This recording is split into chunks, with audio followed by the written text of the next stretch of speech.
uko urugendo rwo kubaka ubumwe n'ubudaheranwa bw'Abanyarwanda ruhuzwa n'intambwe yatewe mu rugendo rwo guteza imbere imibereho n'ubukungu bw'igihugu mu myaka turangije 31 bigaragarira mu isano hagati y'ubumwe bw'Abanyarwanda n'iterambere ry'igihugu, kuko ubumwe bw'Abanyarwanda ni inkingi ikomeye yubakiyeho u Rwanda rw'Abanyarwanda. Ni nayo mpamvu abacuze umugambi wo gusenya u Rwanda bahereye ku gusenya ubumwe bw'Abanyarwanda bwariho, bakoresheje imiyoborere mibi ishingiye ku ivangura rishingiye ku moko.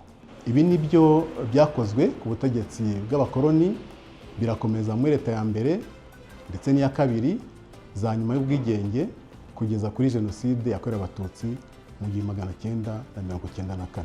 No kongera kubaka bushya u Rwanda nabyo byahereye ku kongera kubaka ubumwe bw'Abanyarwanda, ikintu cyari kigoye cyane nyuma ya jenoside yakorewe Abatutsi. Ni muri urwo rwego nyakubahwa madamu wa perezida wa Repubulika y'u Rwanda yatangije umuryango Unity Club, ugafata iya mbere mu kubaka ubumwe uhereye ku bayobozi bari muri guverinoma icyo gihe n'abo bashakanye, kugira ngo bibere urugero n'abandi banyarwanda.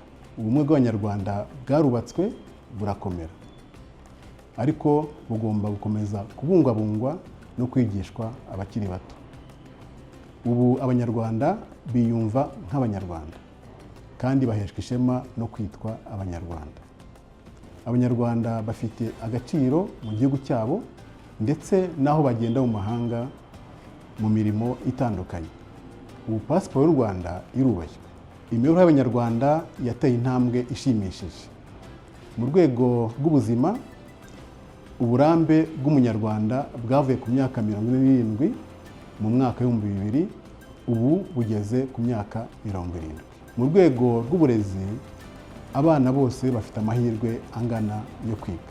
Mu bukungu, umusaruro w'igihugu wikubye inshuro 20, wavuye ku madolari akabakaba miliyoni 750, ubu ugeze kuri miliyari 14 zisaga z'amadolari.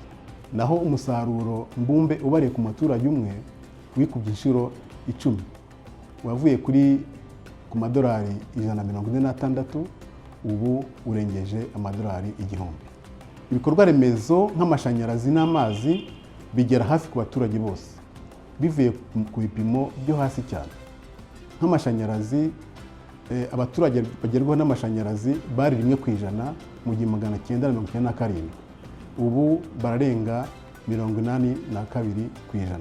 Igihugu cyashyize mu bikorwa mu buryo bwihuse icyerekezo cy'iterambere ry'igihe kirekire cya 2020, ubu kikaba cyaratangiye gushyira mu bikorwa ikindi cyerekezo cya 2050, aho u Rwanda ruzaba rubarirwa mu bihugu bikize ku isi. Dushingiye ku bushobozi bumaze kubakwa, imbaraga ziriho, ubumenyi buriho, urubyiruko dufite, ubuyobozi dufite, nta gushidikanya ko iki cyerekezo tuzakigeraho ndetse na mbere ya 2050.